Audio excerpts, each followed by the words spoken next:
Hello दोस्तों, आज हम लोग पढ़ने वाले हैं कक्षा 10 का मैथ प्रश्नावली 3.5। पहला प्रश्न है दोस्तों, निम्न रैखिक समीकरणों के युग्मों में से किसका एक अद्वितीय हल है, किसका कोई हल नहीं है, या किसके अपरिमित रूप से अनेक हल है। अद्वितीय हल की स्थिति में उसे वज्र गुणन विधि से ज्ञात कीजिए। देखिए दोस्तों, यहाँ पे कह रहा है कि किसका एक अद्वितीय हल है। अद्वितीय हल किसको कहते हैं दोस्तों? जिसका एक ही हल होता है, किसका कोई हल नहीं है। तो ये कैसे पता चलेगा?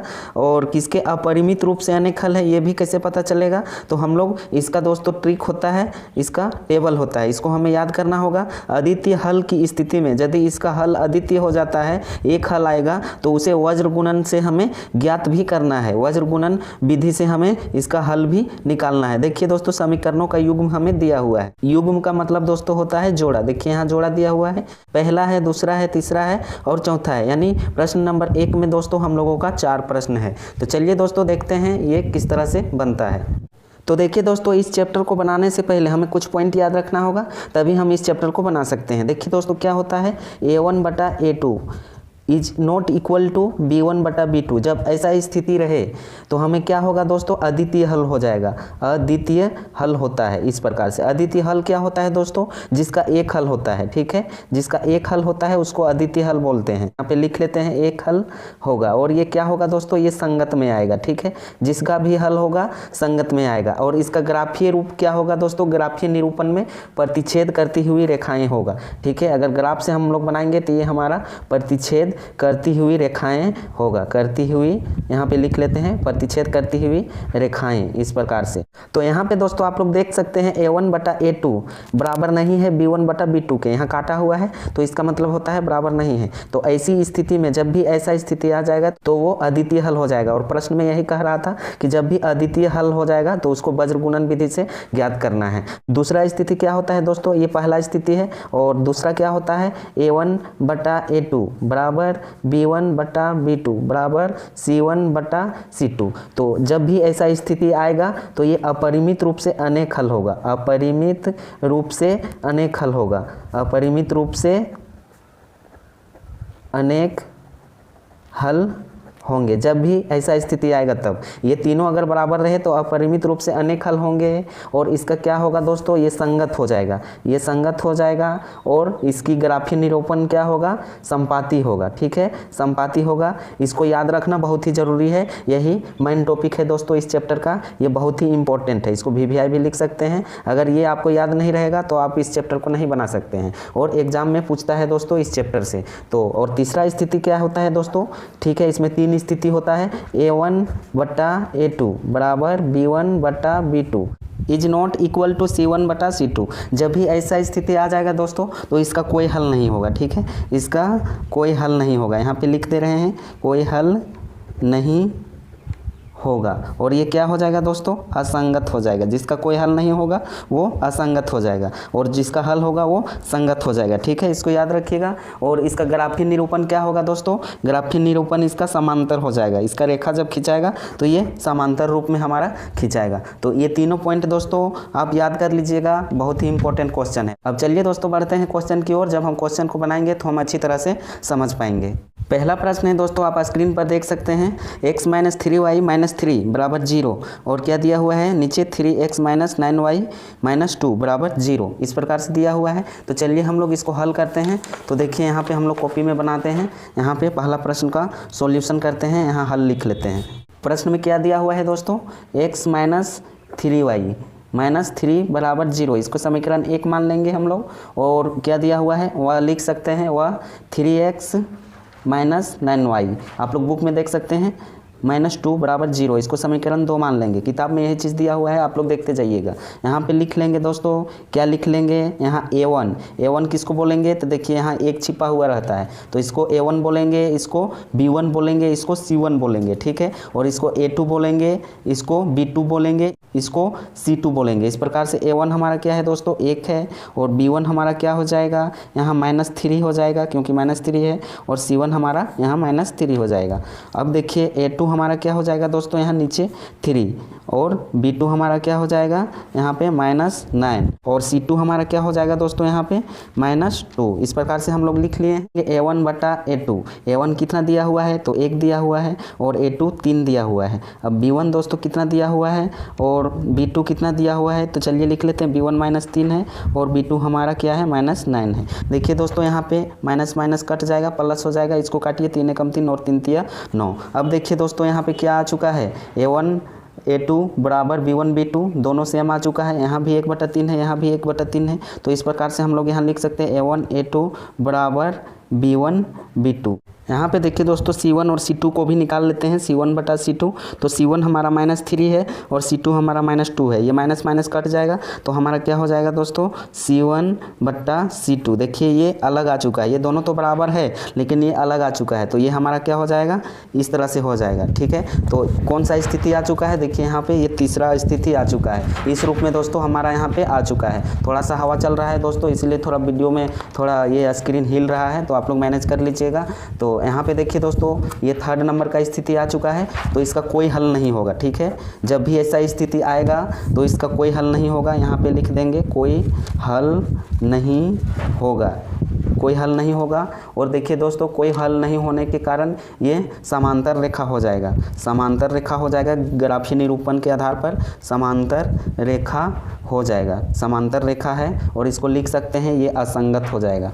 आप लोग देख सकते हैं ये असंगत हो जाएगा। इस प्रकार से इसका हम लोग हल ही नहीं कर सकते हैं। आगे हल किसको करेंगे, इस स्थिति में करेंगे, पहला स्थिति में जिसका अद्वितीय हल होगा। जब भी ऐसा स्थिति में क्वेश्चन में आएगा तो उसको हम लोग वज्र गुणन विधि से हल करेंगे। तो आप लोग, मैं आशा करता हूँ कि ये समझ गए होंगे। तो चलिए दोस्तों देखते हैं दूसरा नंबर क्वेश्चन। दूसरा नंबर क्वेश्चन है दोस्तों हमारा 2x + y बराबर 5। इसको समीकरण 1 मान लेंगे। आप लोग बुक देखते जाइएगा। 3x + 2y बराबर 8 है, इसको समीकरण हम लोग दोस्तों 2 मान लेंगे। यहाँ देखिए दोस्तों हम लोग डायरेक्ट लिखते हैं A1 A2। आप लोग समझ गए होंगे, A1 ये हो जाएगा 2 और B1 हो जाएगा हमारा 3। अब देखिए B1 बटा B2 होता है, तो देखिए B1 हमारा यहाँ 1 है और B2 हमारा 2 है। अब C1 C2 मान लेते हैं, इसको भी C1 C2। C1 हमारा क्या है दोस्तों 5 है यहाँ पे, और ये क्या है नीचे 8 है। अब देखिए दोस्तों यहाँ पे क्या होगा, ये हमारा यहाँ पे नहीं मिल रहा है, A1 बटा A2 नहीं है B1 बटा B2 के। देखिए यहाँ पे क्यों नहीं है, तो यहाँ पे देखिए A1 बटा A2 में 2/3 है और B1 बटा B2 में 1/2 है, दोनों बराबर नहीं है। तो इसका जब भी ऐसा स्थिति आता है तो हम लोग क्या पढ़े थे, अद्वितीय हल होगा। ठीक है, इसका अद्वितीय हल होगा, यानी इसका एक हल होगा, अद्वितीय हल होगा, हल होगा। तो इसको क्या करेंगे, जब अद्वितीय हल आ चुका है तो इसको हम लोगों को वज्र गुणन विधि से हल करना है, और ये संगत भी हो जाएगा दोस्तों। जब हल होगा तो ये हमारा संगत भी हो जाएगा। तो चलिए आगे हल करते हैं इसको। देखिए यहाँ पे क्या है, 2x, पहले क्वेश्चन को लिखते हैं +y। इधर देखिए दोस्तों +5 में है, इधर लाएंगे तो -5 हो जाएगा बराबर 0। इसको दोस्तों समीकरण हम लोग 1 मान लेते हैं। अब देखिए दोस्तों 3x है +2y है, क्वेश्चन के अनुसार देखिए ये प्लस में है, देखिए 8, तो इधर लाएंगे तो ये भी माइनस में हो जाएगा बराबर 0, समीकरण 2 हो जाएगा। अब देखिए वज्र गुणन विधि से हम लोग हल करेंगे, तो यहाँ लिख लेंगे वज्र गुणन विधि से। वज्र गुणन विधि से किस प्रकार से वज्र गुणन विधि से हम लोग हल करेंगे, तो यहाँ सीख लीजिए दोस्तों। यहाँ पे हम लोग लिख लेंगे x y और वहाँ यहाँ पे लिख लेंगे 1 अपने से। ठीक है, यहाँ पे x लिख लेंगे, यहाँ पे y, यहाँ पे 1। अब इसको दोस्तों यहाँ पे कुछ इस प्रकार से घर बना लीजिए, यहाँ पे इस तरह से घर बना लेते हैं। ठीक है, इस प्रकार से हम घर बना लिए हैं। यहाँ पे आप लोगों को भी बनाना है, यहाँ काट भी सकते हैं बीच बीच में। अब देखिए x में हमारा क्या है दोस्तों, तो x में हमारा यहाँ पे 2 है। ठीक है, x में 2 क्यों लिखेंगे, और नीचे हमारा 3 है, यानी A1 और A2 के रूप में हमें लिखना है। A1 हमारा x में लिखना है 2 है और A2 हमारा 3 है। y में हम लोग क्या लिखेंगे, तो यहाँ पे 1 है और B2 में हमारा क्या है 2 है। y में हमारा B1 और B2 लिखाएगा और x में हमारा A1 और A2 लिखाएगा। अब देखिए दोस्तों यहाँ 1 में हम लोगों को क्या लिखाएगा, तो हम लोगों को यहाँ दोस्तों लिखाएगा -5। ठीक है, C1 और C2 यहाँ लिखाता है, तो C1 -5 है और C2 हमारा -8 है, तो यहाँ पे लिख दीजिए। इस प्रकार से हम लोग क्या कर दिए हैं, यहाँ पे लिख दिए हैं। अब देखिए दोस्तों यहाँ पे हम लोग क्या करेंगे, इसको लिख देंगे देंगे x आगे हल करने के लिए, यहाँ पे लिख देंगे y, ठीक है, x बराबर y बराबर 1 लिख देंगे। अब देखिए इसको तिरछा गुना करेंगे, वज्र गुणन विधि यही होता है दोस्तों, क्रॉस मल्टीप्लिकेशन, तिरछा गुना करना ही वज्र गुणन विधि कहलाता है। तो जब तिरछा गुना हम लोग करेंगे तो सबसे पहले इसको हम लोग छिपा देंगे, इसको छिपा देंगे तो दोस्तों हमें क्या नज़र आ रहा है, यहाँ पे 1/2 और -5/8 हमें नज़र आ रहा है। तो देखिए यहाँ पे दोस्तों -8 को अगर 1 से गुना करेंगे तो हमारा -8 होगा, यहाँ पे लिख लेते हैं, ठीक है। और यहाँ पे माइनस लगाना है दोस्तों, अपने से माइनस लगाना है। अब ये बच गया, 5 दूनी 10 हो जाएगा, लेकिन माइनस होगा, ठीक है, क्योंकि 5 में माइनस है तो -10 हो जाएगा। अब y में हमें क्या लिखना है दोस्तों, अब इसका काम खत्म, अब इसको छिपाना है। इस प्रकार से इसको छिपाएंगे तो हमें क्या मिलेगा दोस्तों, देखिए इधर गुना करेंगे तिरछा, 3 को 5 से करेंगे तो 15 हो जाएगा, लेकिन माइनस में, ठीक है, माइनस, क्योंकि यहाँ माइनस है इसीलिए हम -15 हो गया है, और यहाँ अपने से माइनस करना है। अब देखिए दोस्तों हमारा क्या बचा, ये बचा 8 दूनी 16, लेकिन -16 होगा। अब देखिए दोस्तों ये हो गया है, अब इधर करना है, इसको छिपाएंगे, इसको जब छिपाएंगे तो हमारा क्या हो जाएगा दोस्तों, 2 दूनी 4 हो जाएगा, तिरछा गुना करेंगे तो माइनस, अब 3 एकम 3 हो जाएगा। इस प्रकार से हम लोग लिख दिए हैं। अब इसको हल करते हैं दोस्तों, x बट्टा -8 माइनस माइनस प्लस 10 हो जाएगा। यहाँ पे y में हमारा क्या हो जाएगा दोस्तों, -15 माइनस माइनस प्लस 16 हो जाएगा, बराबर 1/4 में 3 तो 1 हो जाएगा। अब देखिए दोस्तों यहाँ पे क्या होगा, x माइनस प्लस माइनस होता है, लेकिन चिन्ह रहेगा प्लस का, तो 10 में 8 तो 2 बच्चा, बराबर y/1 बचेगा, यहाँ बराबर 1/1। अब देखिए तीनों यहाँ पे बराबर है, तो वज्र गुणन विधि में हमें क्या करना रहता है, एक बार इससे लेना रहता है, ठीक है, एक बार इससे लेंगे, फिर एक बार ऐसे लेंगे, ठीक है, तब हमारा आंसर आएगा। x/2 को यहाँ पे लिख लेते हैं, बराबर क्या करेंगे 1/1, इसको इससे करना है, तब इसको तिरछा गुना करेंगे दोस्तों यहाँ पे, तो x को करेंगे 1 से तो x ही आएगा, बराबर 2 को करेंगे 1 से तो 2 ही आएगा। इस प्रकार से हमारा ये x बराबर 2 ये आंसर निकल के आ चुका है। अब देखिए दोस्तों इसको करेंगे इससे, y/1 को 1/1 से फिर लेना है, तो यहाँ पे हम लोग लिख लेते हैं, जगह इधर थोड़ा कम था, y/1 बराबर क्या है 1/1, इसको तिरछा गुना करेंगे तो y हो जाएगा, और 1 को 1 से करेंगे तो 1 हो जाएगा। इस प्रकार से दोस्तों हमारा क्या आ चुका है, लिख लेते हैं, अतः x बराबर 2 और y बराबर 1, ये आंसर हो गया दोस्तों वज्र गुणन विधि से। तीसरा नंबर क्वेश्चन है बच्चों, 3x - 5y बराबर 20 और 6x - 10y बराबर 40 है। तो चलिए इसको हम लोग लिख लेते हैं कॉपी में। क्या है दोस्तों यहाँ पे तीसरा नंबर क्वेश्चन, 3x आप लोग बुक देखते जाइएगा -5y बराबर 20 है, और उसके बाद क्या है नीचे 6x - 10y बराबर 40 है। तो चलिए इसको पहले हल कर लेते हैं, 20 को इधर लाएंगे पहले, तो यहाँ पे लिख लेते हैं 3x - 5y, ये प्लस में 20 है, इधर आके माइनस हो जाएगा, बराबर 0, इसको समीकरण 1 मान लेंगे दोस्तों। अब ये भी होगा, नीचे वाला भी उसी तरह होगा, 6x - 10y - 40 हो जाएगा, यानी 40 हो जाएगा, बराबर 0, इसको समीकरण 2 मान लेते हैं।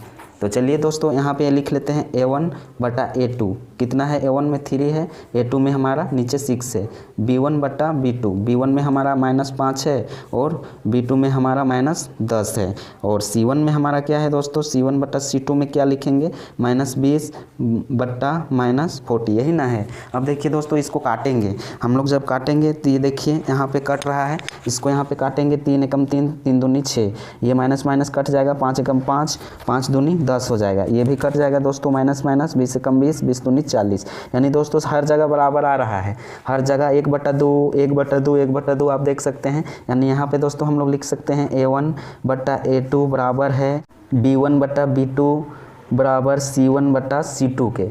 जब ऐसा स्थिति आ जाता है दोस्तों, तीनों बराबर हो जाता है, तो इसका कोई हल नहीं होता है, इसका हल ही नहीं होगा, इसको आगे बना ही नहीं सकते हैं। तो यहाँ पे लिख सकते हैं हम लोग, अतः कोई हल नहीं होगा, कोई हल नहीं होगा, इस प्रकार से। और ये दोस्तों क्या हो जाएगा, असंगत हो जाएगा, असंगत, जब कोई हल नहीं होगा तो ये असंगत हो जाएगा।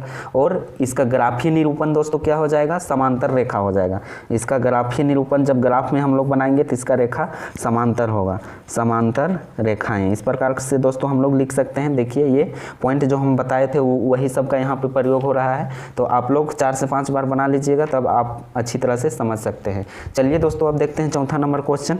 चौथा नंबर क्वेश्चन क्या है दोस्तों, बुक में चलिए देखते हैं। यहाँ पे देखिए चौथा नंबर क्वेश्चन क्या है।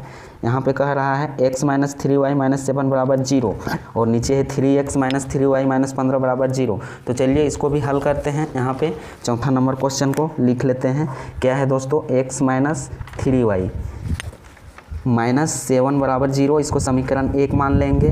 उसके बाद 3x माइनस 3y है माइनस 15 बराबर 0, इसको समीकरण 2 मान लेंगे।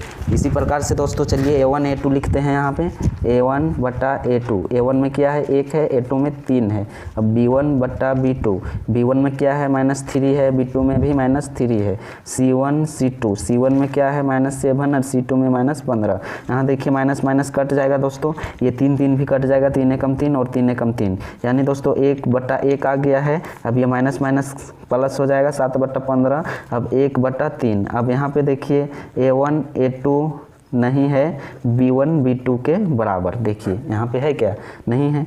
ये अलग आ चुका है 1 बटा 3, ये भी अलग आ चुका है, तो यहाँ पे मिल रहा है बराबर नहीं है। तो इसका क्या हो जाएगा दोस्तों, अद्वितीय हल हो जाएगा। तो यहाँ पे लिख लेंगे अद्वितीय हल होगा, अतः अद्वितीय हल होगा। अद्वितीय हल होगा तो ये क्या हो जाएगा दोस्तों, ग्राफी निरूपण में हमारा हो जाएगा प्रतिच्छेद करती हुई रेखाएं, प्रतिच्छेद करेगा ग्राफी निरूपण में, प्रतिच्छेद रेखाएं, ठीक है। और ये क्या हो जाएगा, संगत हो जाएगा। तो चलिए इधर पन्ना को पलट लेते हैं, इधर थोड़ा सा जगह कम है तो पन्ना को इधर पलट लेंगे और बनाएंगे हम लोग। यहाँ पे लिख लेंगे दोस्तों वज्र गुणन विधि से बनाने के लिए, यहाँ पे x लिखेंगे, यहाँ पे y, यहाँ पे 1 लिखेंगे। अब देखिए दोस्तों यहाँ पे हम लोग ऐसे खींच सकते हैं या नहीं भी खींच सकते हैं। चलिए a1 a2 को बैठाते हैं, a1 हमारा 1 है और a2 हमारा 3 है, ठीक है। आप लोग इधर देख सकते हैं, यहाँ पे देख सकते हैं a1 हमारा क्या है, इधर a1 1 है कि नहीं है, 1 छिपा हुआ रहता है। a2 हमारा 3 है, यहाँ पे 3 देख सकते हैं, a1 a2 1 बटा 3, तो वही चीज़ हमें इधर भी लिखना है। तो इधर बैठा देते हैं। y में हमारा क्या हो जाएगा, b1 और b2 की जगह हमारा दोस्तों हो जाएगा -3 और यहाँ भी हो जाएगा -3, और 1 में हमारा क्या हो जाएगा दोस्तों -7 और यहाँ हो जाएगा -15, ठीक है। तो चलिए यहाँ पे नीचे हमारा क्या लिखा जाता है, x बराबर y बराबर 1। x के नीचे हम क्या लिखेंगे, इसको छिपाएंगे और गुना करेंगे। तो इसको छिपाएंगे और गुना करेंगे तो क्या हो जाएगा, 15 या 45 हो जाएगा। देखिए इधर क्रॉस मल्टीप्लिकेशन करेंगे, तिरछा गुना करेंगे, माइनस माइनस प्लस हो जाएगा, तो 15 या 45 हो जाएगा। माइनस इसको गुना करेंगे, ये भी माइनस माइनस प्लस हो जाएगा, तो 7 या 21 हो जाएगा। तो यहाँ पे हमें क्या लिख देंगे 21, ठीक है। अब y में हम लोग क्या लिखेंगे, इसको छिपाएंगे। तो इसको छिपाएंगे तो हमें क्या मिलेगा, 15 को 1 से गुना करेंगे तो -15 हो जाएगा। -15 क्यों होगा, क्योंकि यहाँ माइनस है। अब दोस्तों बचा हमारा 3 और 7 या 21 हो जाएगा, लेकिन माइनस में होगा क्योंकि यहाँ माइनस है। तो यहाँ क्या हो जाएगा दोस्तों 21, इस प्रकार से हो जाएगा। अब इसको छिपाएंगे, यहाँ पे जब हम लोग इसको छिपाएंगे तो हमारा क्या नज़र आ रहा है, 3 एकम 3, तो यहाँ -3 हो जाएगा, माइनस और 3 3 9 हो जाएगा, -9 हो जाएगा। इसको हल करेंगे दोस्तों आगे, तो ऊपर x और 45 माइनस 21, 45 माइनस 21, ठीक है। यहाँ हो जाएगा बराबर y ऊपर लिख लेते हैं, -15 माइनस माइनस प्लस 21 हो जाएगा, बराबर -3 माइनस माइनस प्लस 9 हो जाएगा। इसको एक स्टेप और आगे बढ़ाएंगे, x 45 में 21 तो हमारा 24 बचेगा दोस्तों। 5 में 1 घटाएंगे तो 4 बचेगा, 4 में 2 घटाएंगे तो 2 बचेगा, ठीक है, यानी 24 हो जाएगा। अब y में हमारा क्या हो जाएगा, प्लस माइनस माइनस, 15 में 21 घटेगा तो हमारा 6 बचेगा। अब देखिए माइनस प्लस माइनस, 9 में 3 तो 6 बचेगा। अब देखिए दोस्तों चुका है, तीनों बराबर आ चुका है। तो क्या सीखे थे, इसको एक बार इससे लेना है और इसको एक बार इससे लेना है, ठीक है। तो x बटा 24 है यहाँ पे, बराबर 1 बटा 6 है। इसको हल करेंगे, तिरछा गुना करेंगे तो हमारा 6x हो जाएगा। देखिए 6 को 1 से गुना करेंगे तो 6x, इसको तिरछा गुना कीजिए 24 को 1 से तो 24 हो जाएगा। अब x इधर आएगा तो 6 भागा में हो जाएगा, कटेगा 6 एकम 6, 6 चौके 24, यानी x का मान हमारा दोस्तों 4 निकल के आ चुका है। अब देखिए दोस्तों इसको लेंगे y बराबर 6, y बराबर 6 को इससे लेना है 1 बटा 6 से। इसको देखिए हल करेंगे तो 6y हो जाएगा बराबर 6 हो जाएगा, y बराबर 6 बटा 6। इसको काटेंगे तो 6 कम 6 और 6 कम 6, y का मान दोस्तों हमारा 1 निकल के आ चुका है। तो यहाँ पे हम लोग लिख सकते हैं अतः x बराबर 4 और y बराबर 1। ये हमारा दोस्तों वज्र गुणन विधि से आंसर निकल के आ गया है। तो देखिए दोस्तों प्रश्न नंबर 1 का चारों क्वेश्चन हम लोग बना लिए हैं। अब दूसरा नंबर क्वेश्चन चलिए आगे बढ़ते हैं। दूसरा नंबर क्वेश्चन क्या है दोस्तों, यहाँ पे बुक में देख सकते हैं, ए और बी के किन मानों के लिए निम्न रैखिक समीकरणों के युग्म के अपरिमित रूप से अनेक हल होंगे। हाँ, यहाँ पे क्या कह रहा है, अपरिमित रूप से अनेक हल होंगे। तो अपरिमित रूप से अनेक हल कब होता है दोस्तों, तो देखिए यहाँ पे कौन स्थिति में अपरिमित रूप से अनेक हल होता है। याद रखिएगा, ये बहुत ही इंपॉर्टेंट क्वेश्चन है, ये हजारों बार पूछ चुका है दोस्तों बोर्ड एग्जाम में, ये बहुत बार आता है, इसलिए ये इंपॉर्टेंट है और मैं आशा करता हूँ कि आने वाले एग्जाम में भी ये प्रश्न को पूछ देगा। तो अपरिमित रूप से अनेक हल कब होता है, कौन स्थिति में होता है दोस्तों, तो देखिए दोस्तों यहाँ पे अपरिमित रूप से अनेक हल कब होता है, जब ऐसा स्थिति रहता है a1/a2 बराबर b1/b2 बराबर c1/c2, ऐसा स्थिति रहता है तो अपरिमित रूप से अनेक हल होता है। अपरिमित रूप से अनेक हल होगा, अनेक हल होगा, ठीक है। इसका हल हम बहुत तरीके से निकाल सकते हैं। तो क्वेश्चन क्या है दोस्तों, दूसरा का पहला नंबर क्वेश्चन 2x + 3y बराबर 7 है और नीचे क्या है a - b x plus a + b है और y है यहाँ पे बराबर 3a + b - 2 है। इस प्रकार से है दोस्तों क्वेश्चन। तो चलिए हम लोग बनाते हैं। यहाँ पे लिख लेंगे दोस्तों a1/a2 बराबर b1/b2 बराबर c1/c2। अपरिमित रूप से अनेक हल होंगे, अपरिमित, यहाँ पे लिख लेना है, अपरिमित रूप से अनेक हल होंगे। इस प्रकार से हम लिख लिए हैं। देखिए ये हम समझने के लिए ऊपर बताए थे, आप लोगों को इसको नहीं लिखना है, तो देखिए यहाँ पे आपको लिखना है। तो चलिए आगे बढ़ते हैं। a1 में दोस्तों हम लोग यहाँ क्या लिख सकते हैं, हम डायरेक्ट बना रहे हैं। a1 में यहाँ 2 लिख सकते हैं, a2 में हम लोग a - b लिख सकते हैं, a - b है कि नहीं, और b1 में दोस्तों हम क्या लिख सकते हैं 3, और b2 में a + b, इस प्रकार से लिख सकते हैं कि नहीं। और c1 में दोस्तों हम क्या लिख सकते हैं, तो 7 लिख सकते हैं, और c2 में हम लोग 3a + b - 2 लिख सकते हैं। इस प्रकार से हम लिख दिए हैं। अब चलिए आगे बढ़ते हैं। अब देखिए दोस्तों, इसको हल करने के लिए इसको और इसको लेना है, ठीक है। तो इसको ले लेंगे 2a - b बराबर 3a + b। अब दोस्तों इसको तिरछा गुना करेंगे, तिरछा गुना करेंगे तो हमारा ये क्या हो जाएगा, 2a हो जाएगा यहाँ पे प्लस 2b हो जाएगा। इन दोनों को ये 2 से गुना करना है बराबर, इसको भी तिरछा गुना करेंगे 3a हो जाएगा, 3a - 3b हो जाएगा। अब देखिए दोस्तों इसको हल कीजिए, 2a है और यहाँ भी 3a है, तो एक जाति को एक साइड लाएंगे, यहाँ -3a हो जाएगा क्योंकि यहाँ +3a है, प्लस 2b है यहाँ पे ये इधर आएगा तो ये भी हमारा क्या हो जाएगा, +3b हो जाएगा क्योंकि माइनस में है, बराबर 0 लिख सकते हैं इसको। अब क्या हो जाएगा, 2a में 3a घटाएंगे तो -a हो जाएगा। अब यहाँ पे क्या हो जाएगा, 2 और 3 5 आ जाएगा, 5b हो जाएगा, 5b बराबर 0 हो जाएगा। इस प्रकार से हमारा ये आ चुका है। अब देखिए दोस्तों हम इसको क्या लिख सकते हैं, -a बराबर ये +5b है तो बराबर के दाहिना साइड आएगा तो ये -5b हो जाएगा। अब देखिए माइनस माइनस दोनों कट जाएगा यहाँ पे, तो हमारा क्या निकल के आ जाएगा, a बराबर 5b। ये हमारा ये a का मान निकल गया है, a बराबर 5b, ये आगे पुट होगा, इसको समीकरण 1 मान लेते हैं। अब लिखेंगे पुनः, ठीक है, पुनः दोस्तों क्या लिखेंगे, इसको लेना है, ठीक है, 2/a - b के साथ इसको लेना है, 7/3a + b - 2 के साथ लेना है।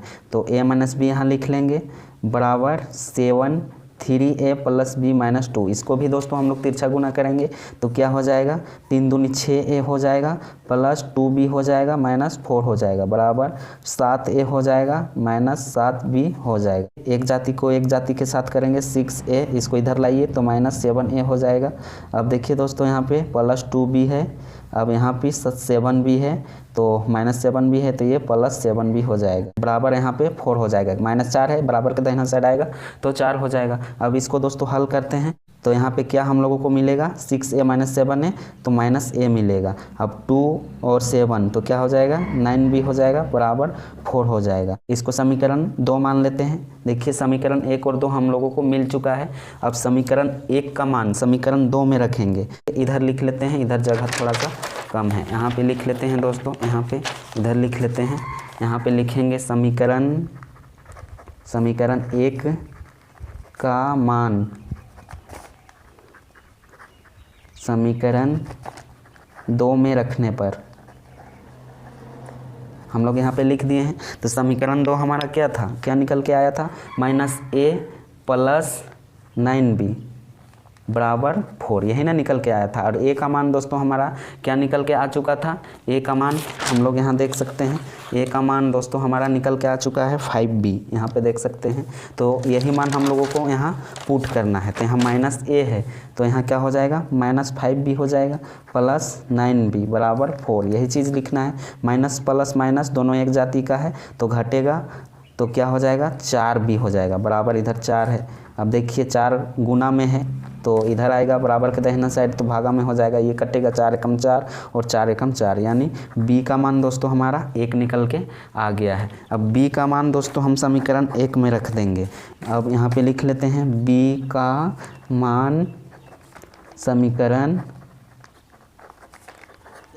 1 में रखने पर, तो समीकरण 1 दोस्तों हमारा क्या निकल के आ चुका है, a बराबर, यहाँ पे देख सकते हैं समीकरण a बराबर 5b, तो यहाँ पे बैठाएंगे, यहाँ पे हम लोग बैठाएंगे a बराबर 5b आ चुका है, b का मान बैठाएंगे, a ज्यों का त्यों रहेगा, 5 गुने b का मान 1, तो a बराबर 5 को 1 से गुना करेंगे तो हमारा 5 ही आएगा। तो a का मान दोस्तों हमारा 5 निकल के आ चुका है और b का मान 1, तो यहाँ पे लिख सकते हैं अतः a बराबर 5 और b बराबर 1, ये दोस्तों हम लोगों का आंसर हो गया। तो यही चीज़ हम लोगों को बनाना था।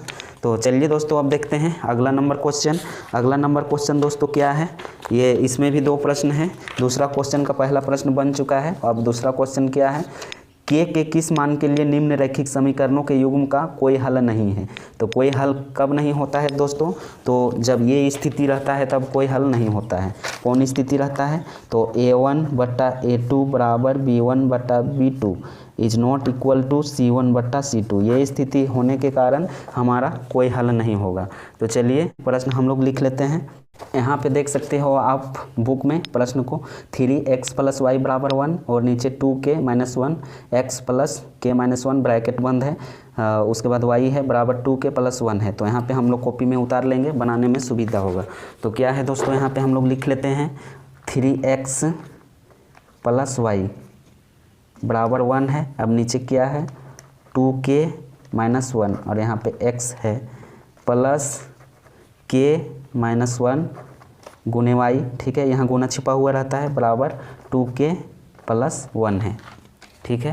तो स्थिति क्या कह रहा है प्रश्न में कि कोई हल नहीं होगा। तो ये स्थिति आने के कारण हमारा कोई हल नहीं होता है, तो इसको नीचे लिख लेंगे, ये समझने के लिए हम बताए थे। तो चलिए एक स्टेप लिख लेते हैं, a1 a2 बराबर b1 b2 is not equal to c1 c2, ये स्थिति जब आएगा तो हमारा कोई हल नहीं होगा। तो यहाँ लिख लेते हैं कोई हल नहीं होगा, ये चीज़ हम लोग लिख लिए हैं।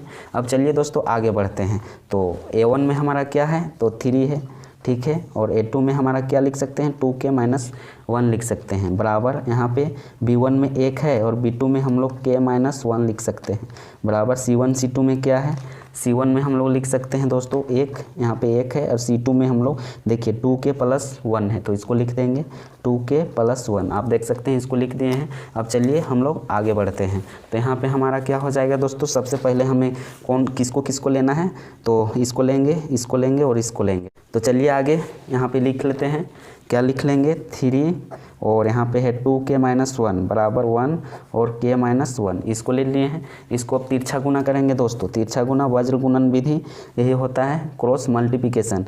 तो चलिए तिरछा गुना करेंगे तो 3k हो जाएगा, यहाँ पे -3 हो जाएगा, बराबर 2k हो जाएगा, -1 हो जाएगा। अब देखिए इसको आगे बढ़ाएंगे तो यहाँ पे क्या हो जाएगा, 3k, ये प्लस है तो इधर आके माइनस हो जाएगा, अब -3, अब ये +1 होगा, बराबर 0। इसको हल करते हैं, 3k में 2k तो केवल k बचेगा, अब माइनस प्लस माइनस -2 होगा, तो k - 2 बराबर हमारा क्या आ गया दोस्तों, 0। अब k का मान हमारा 2 निकल के आ जाएगा, तो ये हमारा क्या हो जाएगा, आंसर हो जाएगा, ठीक है। आप लोग समझ गए होंगे, k - 2 बराबर 0 है, तो k ये -2 है, बराबर के दाहिना साइड आएगा तो क्या हो जाएगा, +2 हो जाएगा। तो चलिए हम लोग देखते हैं तीसरा नंबर क्वेश्चन। तीसरा नंबर क्वेश्चन क्या है दोस्तों, आप लोग बुक में देख सकते हैं क्या कह रहा है। निम्न रैखिक समीकरणों के युग्म को प्रतिस्थापन व वज्र गुणन विधियों से हल कीजिए। प्रतिस्थापन विधि से भी हल करना है और वज्र गुणन विधि से भी हल करना है। किस विधि को आप अधिक उपयुक्त मानते हैं, कौन सा विधि आप लोगों को अच्छा लगेगा। तो देखिए क्वेश्चन है 8x - 5y = 9 और 3x + 2y = 4। तो चलिए दोस्तों हम लोग वज्र गुणन विधि से ही हल करते हैं। तीसरा नंबर क्वेश्चन, वज्र गुणन विधि से 8x + 5y = 9 और नीचे क्या है 3x + 2y = 4। ठीक है, ये हम लिख दिए हैं। इसको समीकरण दोस्तों 1 मान लेंगे, इसको 2 मान लेंगे। अब देखिए a1 बटा a2, a1 क्या है 8 है, a2 क्या है 3 है, b1 b2, b1 क्या है 5 है, b2 क्या है 2 है, c1 c2, c1 क्या है 9 है और c2 हमारा क्या है 4 है। इसको लिख लिए हैं। अब वज्र गुणन विधि से हम लोग किस प्रकार से, यहाँ पे नहीं दिखता होगा, चलिए दोस्तों आगे बढ़ते हैं। तो वज्र गुणन विधि किस प्रकार से बनाते हैं, x लिख लेंगे, यहाँ y, यहाँ पे 1 लिख लेते हैं। तो x में हम लोग क्या लिखेंगे 8/3, यहाँ पे इस प्रकार से आप लोग इधर खींच भी सकते हैं, कोई दिक्कत नहीं है। y में 5/2 लिखेंगे और यहाँ पे 9/4 लिखेंगे।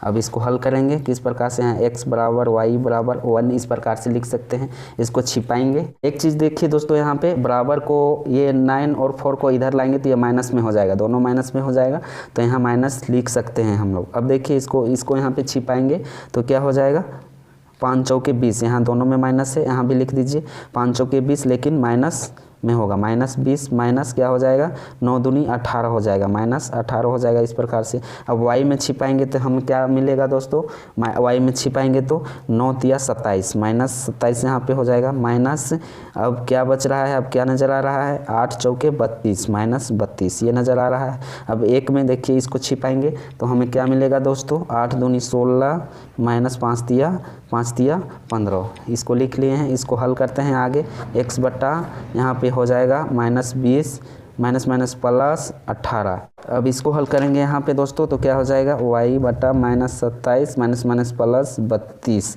अब बराबर 1/16 में 15 तो 1 बचेगा। अब चलिए आगे कॉपी को पलट लेते हैं क्योंकि जगह यहाँ पे नहीं है। तो हमारा क्या मिलेगा दोस्तों, यहाँ पे एक बार फिर लिख लेते हैं ताकि आप लोगों को समझ में बहुत ही अच्छी तरह से आए। यहाँ पे हम लोगों को आ चुका था x बटा -20 प्लस 18, यही ना आया था, बराबर y बटा -27 प्लस 32 बराबर यहाँ पे 1/1 आया था। अब इसको घटाएंगे, x माइनस प्लस माइनस होता है तो 20 में 18 तो 2 बचेगा, लेकिन -2 हो जाएगा क्योंकि बड़ी संख्या में माइनस है, बराबर y बटा माइनस प्लस माइनस तो यहाँ पे 5 हो जाएगा। ठीक है, ये प्लस में होगा क्योंकि बड़ी संख्या में प्लस है, बराबर यहाँ पे 1/1 ही होगा। अब देखिए दोस्तों यहाँ पे इसको एक बार इससे लेना है और इसको एक बार इससे लेना है, तो x बटा -2 बराबर 1/1, तो इसको तिरछा गुना कीजिए तो x हो जाएगा बराबर -2 हो जाएगा। एक आंसर निकल के आ चुका है। अब इसको लेते हैं y बराबर 5 बराबर 1/1, तो y बराबर 5 हो गया। इस प्रकार से हम लोग यहाँ पे लिख सकते हैं। अतः x बराबर -2 और y बराबर 5, ये हम लोगों का दोस्तों आंसर हो गया। तो चलिए आज यहीं तक रखते हैं, मिलेंगे नेक्स्ट क्लास में। प्रश्न नंबर 4 बचा हुआ है। क्वेश्चन नंबर 4 में दोस्तों यहाँ पे आप देख सकते हैं बुक में, क्वेश्चन नंबर 4 में हमारा 4 प्रश्न है, 1 2 3 4 और 5 क्वेश्चन है दोस्तों, हम 4 ही बता रहे थे। क्वेश्चन नंबर 4 में 5 प्रश्न, 1 2 3 4 और 5, तो अगले क्लास में हम बता देंगे। पार्ट 2 तक ख़त्म हो जाएगा, ये पार्ट 1 था। तो चलिए आप लोगों को थैंक यू, धन्यवाद।